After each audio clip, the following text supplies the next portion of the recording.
Selamat pagi semuanya. Bagaimana kabar kalian? Sehat-sehat saja kan? Selamat bertemu kembali. Minggu kemarin saya sudah menjelaskan kepada kalian tentang materi-materi pelajaran yang akan kita pelajari selama 1 tahun, yaitu di semester Gasal, mulai dari kompetensi kantor nanti sampai pada yang terakhir, yaitu evaluasi kegiatan korespondensi. Nah, minggu ini kita akan membahas kompetensi dasar yang pertama, yaitu tentang komunikasi kantor. Di sini kita akan membahas 3 subkompetensi, yaitu yang pertama definisi kompetensi kantor, definisi komunikasi kantor, kemudian yang kedua fungsi-fungsi komunikasi kantor, kemudian yang ketiga bentuk-bentuk komunikasi kantor. Nah, yang pertama kita bahas adalah pengertian ataupun definisi dari komunikasi kantor. Sebelumnya mari kita lihat apa itu komunikasi. Baiklah, sekarang mari kita bahas mengenai komunikasi kantor.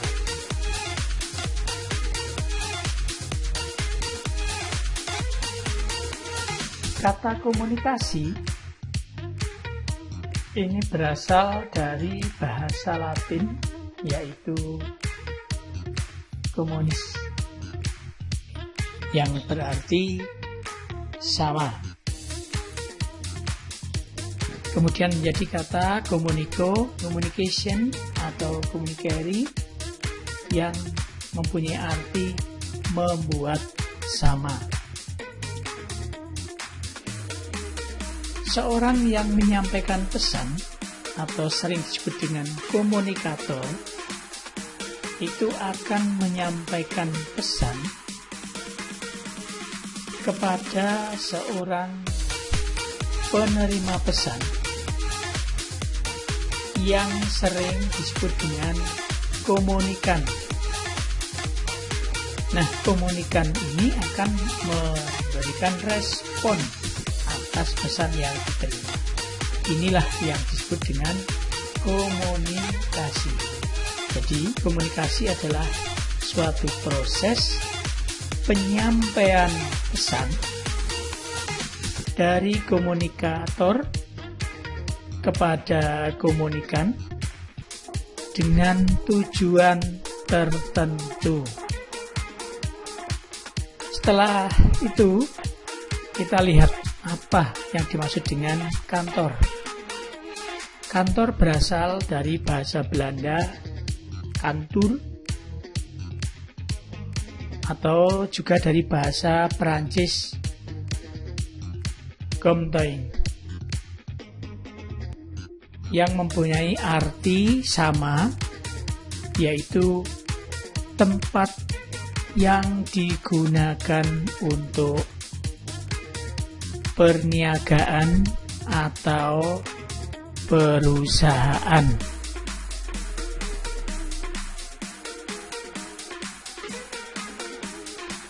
Lalu sekarang apa yang dimaksud dengan komunikasi kantor?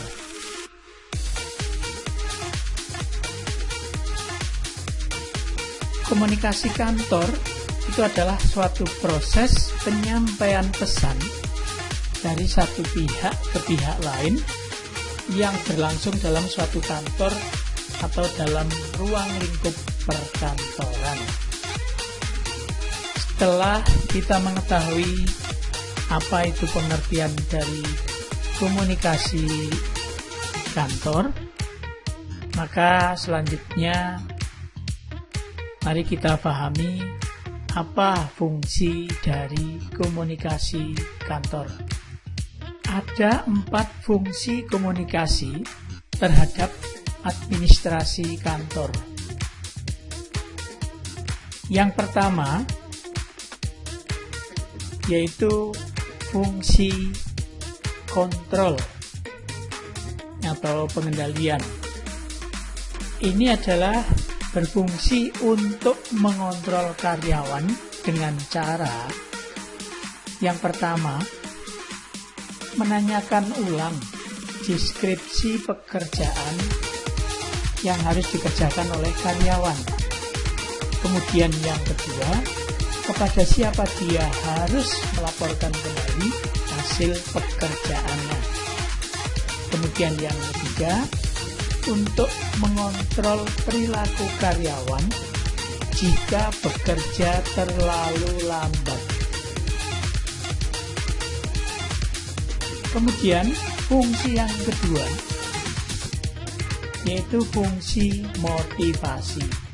Ini berfungsi untuk memberikan dorongan kepada karyawan untuk meningkatkan kinerja. Dilakukan dengan cara memberikan feedback kepada bawahan mengenai yang pertama adalah apa yang telah mereka lakukan atau kerjakan. Kemudian apa yang sebaiknya dilakukan untuk meningkatkan kinerjanya. Kemudian yang C, apa yang akan mereka dapat jika kinerjanya meningkat. Ini perlu disampaikan kepada karyawan. Kemudian yang ketiga yaitu fungsi emosi. Kita semua tahu bahwa salah satu tujuan orang bekerja diantaranya adalah untuk berinteraksi dengan orang lain ataupun lingkungan sosial.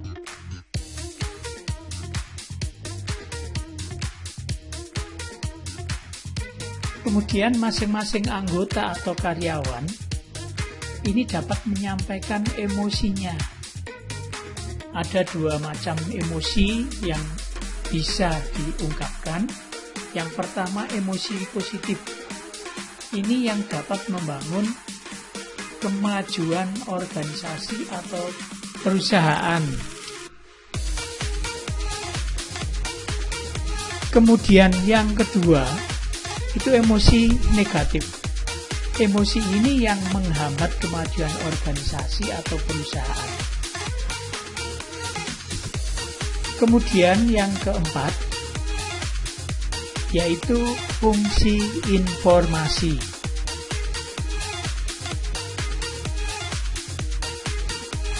Fungsi ini memberikan informasi kepada seluruh elemen organisasi, baik itu mulai dari pimpinan sampai dengan pelaksana ataupun bawahan.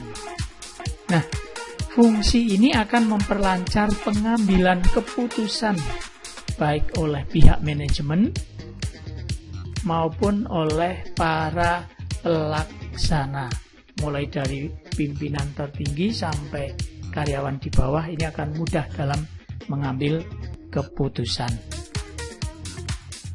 Setelah kita mengetahui apa itu fungsi dari komunikasi kantor atau komunikasi, maka berikutnya kita bahas bagaimana bentuk komunikasi kantor.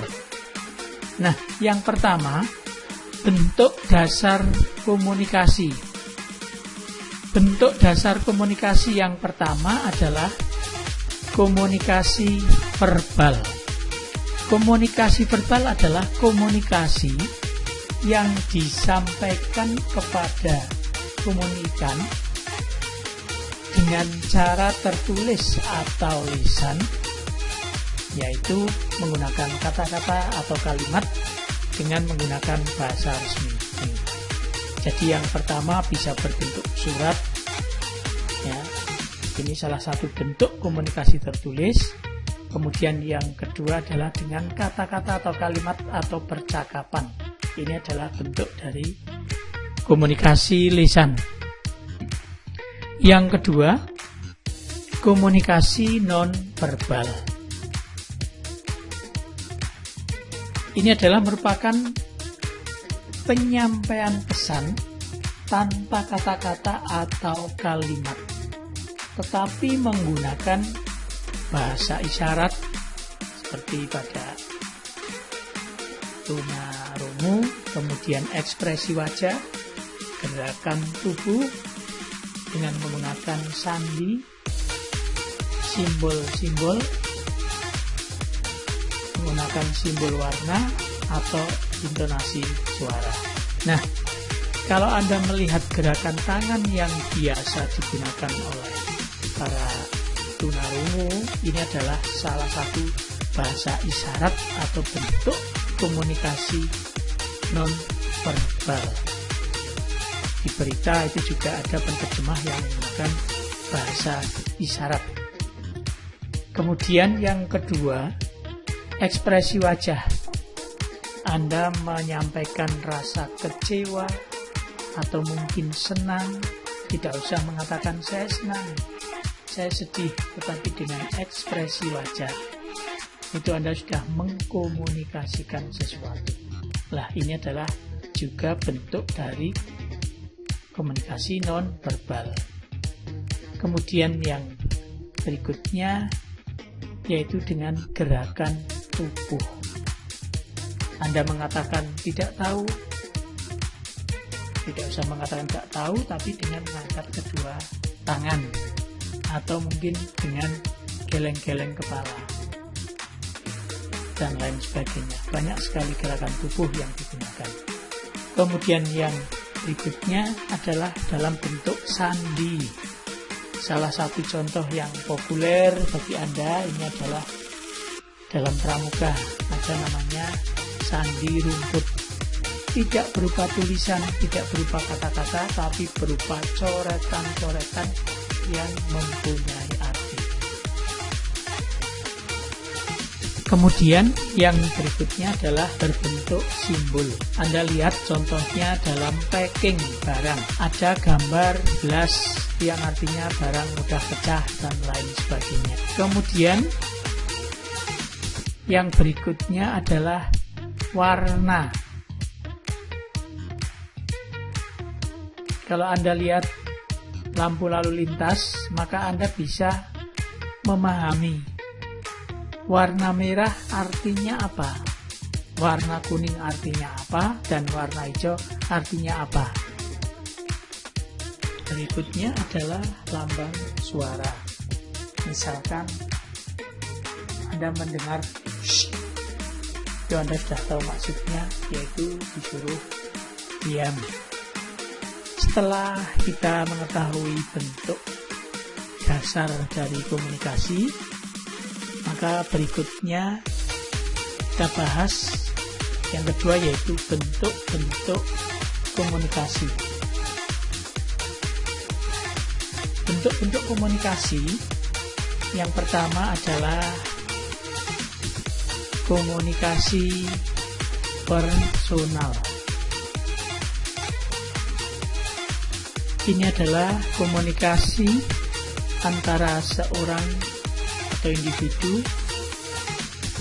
atau pribadi yang melakukan komunikasi dengan individu lain yang bersifat dialog secara formal maupun secara informal. Kemudian yang kedua, komunikasi organisasi, yaitu merupakan komunikasi yang terjadi di dalam lingkup organisasi atau lingkungan organisasi. Ada beberapa dimensi atau ruang lingkup dari komunikasi organisasi, yaitu yang pertama, komunikasi internal atau komunikasi yang terjadi dalam lingkup organisasi sendiri. Komunikasi dalam organisasi ini ada beberapa macam. Yang pertama yaitu komunikasi vertikal.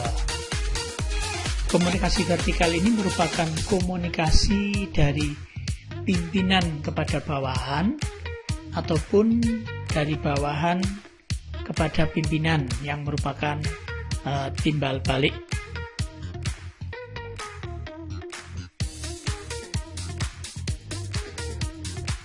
Kemudian yang kedua yaitu komunikasi horizontal. Ini merupakan penyampaian informasi di antara rekan-rekan sejawat atau adalah antar karyawan dalam unit kerja yang sama dan mempunyai tingkatan yang sama. Kemudian yang ketiga adalah komunikasi diagonal. Ini merupakan komunikasi yang berlangsung dari satu pihak kepada pihak lain dalam posisi yang berbeda, yaitu misalnya antara kepala bagian kepegawaian dengan staf bagian keuangan, di mana kedua pihak tidak berada pada jalur struktur yang sama.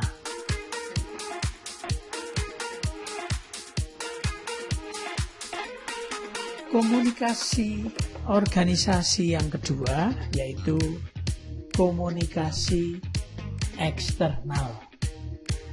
Ini adalah merupakan komunikasi antara pihak organisasi dengan khalayak di luar organisasi. Komunikasi ini biasanya dilakukan oleh bagian yang disebut humas.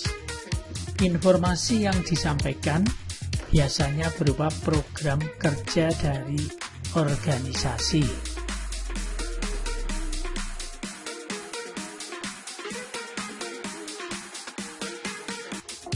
Demikian tadi pembahasan kita tentang definisi komunikasi kantor, fungsi dari komunikasi kantor, serta bentuk-bentuk dari komunikasi kantor. Semoga Anda bisa memahami, dan apabila Anda masih ada kesulitan, ada yang belum jelas, silahkan nanti bertanya secara langsung kepada saya. Nanti akan saya coba untuk saya jawab. Demikian, sampai bertemu kembali minggu depan. Kita akan membahas subkompetensi berikutnya. Tetap sehat, tetap semangat. Selamat pagi.